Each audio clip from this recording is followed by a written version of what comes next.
Good afternoon once again, ladies and gentlemen.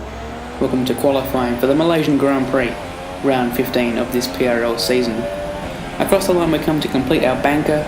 It's only a 31.8 though, we're looking for a 31.4 to match our PB. And on the second flyer there was no delta to compare my lap to, and unfortunately I was down on my own lap, and it would be Dreglar, who once again, in a very similar scenario to many of the recent qualifying sessions, takes pole position.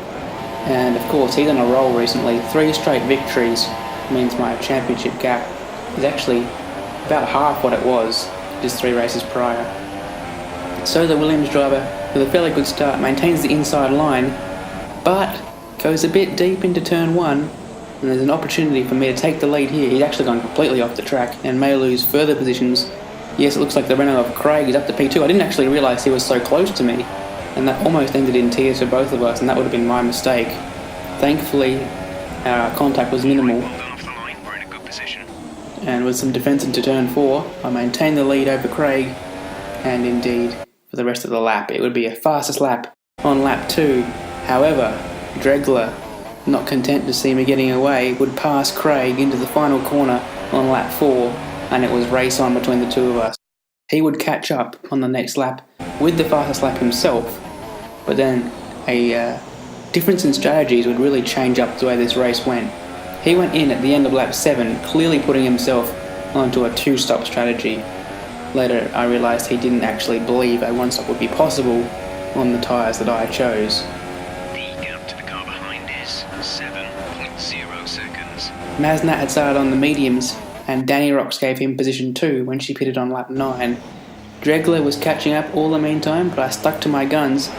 He sets another fastest lap there as I pit, and indeed takes the lead away from me with an undercut. Okay, you only have to stop once now. 1 stop left. Importantly, I was out in front of Craig, who also went for an undercut and onto the soft compound, all 3 of us on the softs, but mine would be going to the end. Dreglar had about 4.5 seconds on me, and with Craig right behind, I tried to get away from him. I got myself the fastest lap and started charging after Dreglar, slightly faster than him, mind you. We both had to pass Kid Byers. Thankfully for me, I had the DRS assistance, and he went a bit wide at the final turn. No, we're sticking to plan A, Jeff. We are doing a 1-stop. In the pits, you can see Dreglar. He'll give us the lead right here, back into P1.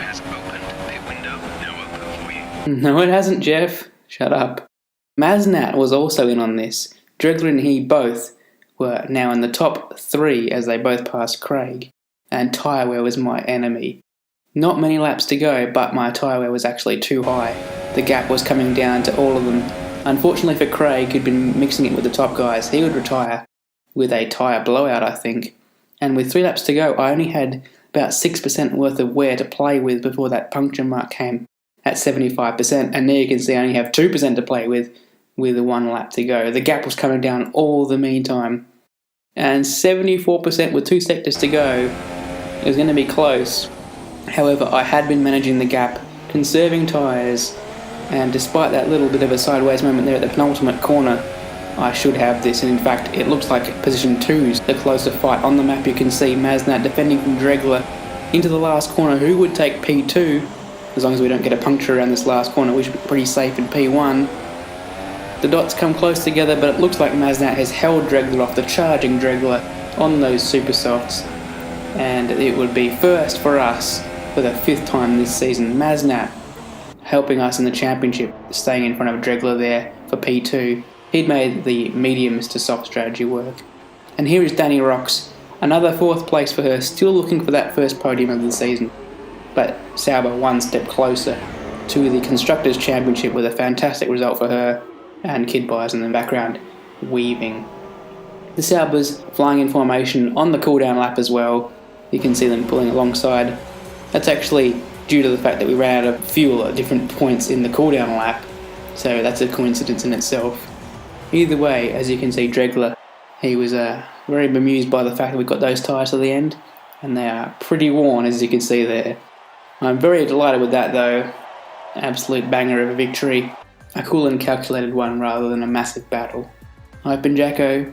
I look forward to Suzuka in 1 week. See you guys then.